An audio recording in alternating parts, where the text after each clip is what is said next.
پہلے تو ملتان سلطان کو جیتنا پڑے گا اس ٹورنامنٹ میں رہنے کے لیے. اگر آج کا میچ اگر وہ نہیں جیتے تو پھر چانسز بڑے مشکل ہو جائیں گے کوئٹہ کے لیے. وہ بھی سارے میچ جیتنا, 4 میچز ہیں, پھر جا کے رن ریٹ پہ شاید جا کے کوئی بات ہو. اور ٹوٹلی اب بیٹنگ لائن اپ دیکھیں, یاسر اوپر سے اچھا کھیل رہا ہے. ایک پہلے میچ میں آگے بڑا سکور کیا, 30 35 کر رہا, بڑا اچھا, بڑی اچھی اپروچ کے ساتھ, انٹینٹ کے ساتھ. رضوان پہ totally batting line up depend کر رہی ہے. مڈل میں آ کے وہ رنز نہیں ہو رہے, پھر بالنگ ساتھ نہیں دے رہے. رائٹ کمبینیشن کھلانا پڑے گا. آپ T20 میں اور ملتان میں میچ ہے, آپ کو بالنگ پہ کوئی کمپرومائز نہیں کرنا چاہیے. اور اپنی بیٹنگ میں جیسے رضوان چلتا ہوا آ رہا ہے, اسٹرائک ریٹ دیکھنے میں اچھا, لاسٹ 2 میچز میں ہم کہہ رہے ہیں کہ وہ اپروچ نہیں تھی جو پہلے 4 میچز میں. اگر وہ اپروچ آ گئی پہلے 4 میچز والی تو ایک بڑا ٹوٹل, اور بالنگ میں ان کو اوورسیز ایک کھلانا پڑے گا. عاقف ٹو مینی رنز دے رہا, آپ دیکھیں.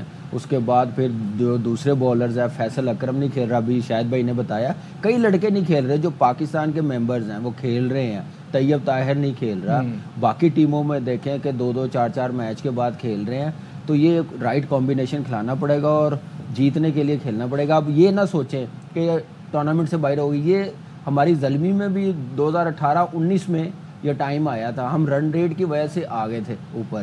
تو کچھ بھی ہو سکتا ہے, کرکٹ ہے, تو ابھی گیو اپ نہیں کرنا چاہیے, یہی سوچ کے. باسط بھائی, یہ آپ کے سامنے ملتان کا اگر اسکواڈ رکھا ہوا ہے تو اس کو دیکھ کے مجھے بتائیے کہ کیا ایسے چینجز کر سکتے ہیں, کس کو کھلائیں کس کو نہ کھلائیں کہ وہ ایک وننگ فلو میں آئے نا. اصل میں یہ ہار رہے ہیں. لاسٹ ایئر میرے خیال ہے عثمان نے 2 سینچریاں کری تھیں, تو وہ ابھی کوئی سینچری نہیں بنا سکا. رضوان نے سینچری بنا دی ہے. باقی ان کے پلیئر پرفارم نہیں کر رہے, جو جس طرح ابھی یاسر نے میرے خیال 87 کرا ایک میچ میں, پہلے میچ میں, مطلب جو پہلا وہ اپنا میچ کھیلا تھا. باقی پہلا میچ جس طرح بریسویل کھیلا تھا نا, ویسے نہیں کھیل پا رہا, بالکل وہ بھی نہیں کھیل پا رہا. تو ان کے ساتھ, اور ولی بھی وہ بالنگ اس طرح بال نہیں کر پا رہا. تو یہ ہارنے کی وجہ سے ان کا کانفیڈنس لیول بہت زیادہ ڈاؤن ہوا ہے. اور ان کی جو مینجمنٹ ہے نا, جو کوچز ہیں, اب انہیں چاہیے کہ میچ ٹو میچ پلاننگ کریں, سامنے والی اپوزیشن کو دیکھ کے. اگر وہ اگلے 4 میچوں کی پلاننگ ابھی کریں گے تو نہیں ہو پائے گا. چھوٹے چھوٹے سٹیپس لیں, every match at a time. Shahid صاحب, یہی آپ سے پوچھوں گا, اگر ویسے دیکھیں نا تو اتنا برا نہیں لگتا, لیکن جب باسط بھائی نے جیسے کہا, جب ہار رہے ہوتے ہیں تو ہر چیز پہ آپ کو آ جاتا ہے کہ جوش لٹل کا بھی ایکسپیرینس کم ہے, کرس جارڈن بھی اب ویسی بالنگ نہیں کرا رہے, فیصل اکرم کو یہ پتہ نہیں کیوں ٹرائی نہیں کر رہے. پچھلے میچ میں ایک بڑی غلطی کی کہ صرف 3 اوورسیز پلیئر کے ساتھ گئے. آپ کرس جارڈن اور ڈیوڈ ولی میں سے ایک کو تو کھلانا ہی کھلانا ہے آپ کو.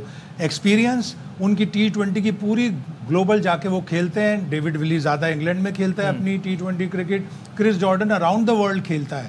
تو آپ کو ان دونوں میں سے کسی ایک کو تو ہر صورت میں کھلانا ہے. اور طیب طاہر ایک میچ کھیل کا جس میں اس کی بیٹنگ بھی نہیں آئی, کیسے باہر ہو سکتا ہے؟ تو پاکستان کا پلیئر ہے. اور ان کو سب سے بڑا اس میں جو پرابلم ہوا اس والے PSL میں کہ اسامہ میر وکٹ ٹیکنگ فارم میں نہیں ہے, پچھلے ٹورنامنٹ کا ہائیسٹ وکٹ ٹیکر. تو ابھی کیا اس کو اسامہ میر کے ساتھ کھلانا چاہیے, اس کو اور ایک اوورسیز میں سے, دونوں میں سے ڈیوڈ ولی اور کرس جارڈن میں سے کسی ایک کو کھلانا چاہیے. انہوں نے ایک ٹیکنیکل مسٹیک یہ کری ہے کہ جارڈن کو یہ بیٹنگ میں پروموٹ کر رہے ہیں. پہلے اس سے اس کا کام تو لے لیں, جو بالنگ کا.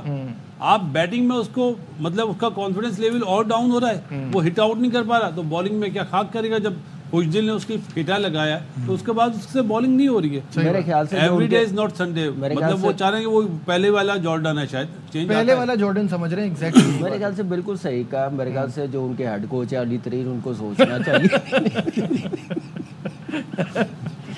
کہ بالکل ایک اسٹائل بالکل مختلف ہے. اور کرس جارڈن کے ہیڈ کوچ کا مذاق آپ نے کر لیا, آپ بالنگ کوچ کا نہیں کر سکتے شاہد بھائی کے ساتھ. ایک جارڈن کا ایک اور جو بڑا بینیفٹ ہوتا ہے نا, وہ لانگ آن یا لانگ آف پہ کھڑا ہوتا ہے, بہترین کیچر ہے وہ. پچھلے میچ میں آپ نے دیکھا ہوگا رضوان نے 2 اچھل کے ٹرائیاں کی. رضوان کی وہ ہائٹ اور وہ ایکسپیرینس اس کا آؤٹ فیلڈ میں نہیں ہے جو کرس جارڈن کا. دیکھیں آپ کی جو فیلڈ بالنگ کوچز ہیں وہ تو ماشاءاللہ لاسٹ ایئر تو بڑی واہ واہ ہوئی تھی. اس دفعہ کیا ہوا؟ دیکھیں بالنگ کوچز بتا سکتے ہیں, استاد بتا سکتا ہے. جو امتحان ہے وہ تو گراؤنڈ میں کلاس روم میں جا کے شاگرد نے دینا. ویڈیو دیکھی تھی کہ یہ پریمیم فاسٹ بالر ہے, وہی نہیں کھیل رہا تھا شروع کے 2 میچ. ہاں نہیں کھیلا, ایک میچ کھیلا, اس میں 2 اوور میں 30 رنز دے دیے تو اس کی پٹائی ہو گئی نا پھر تو. جی رہ گئی کوئی بات. دیکھیں یہ تو لائٹر موڈ میں بات کی ہے علی بھائی, وہی نظر آتے ہیں کیونکہ عبد الرحمان ایکسپیرینس کوچ بھی ہے, پاکستان ٹیم کی بھی ایک سیریز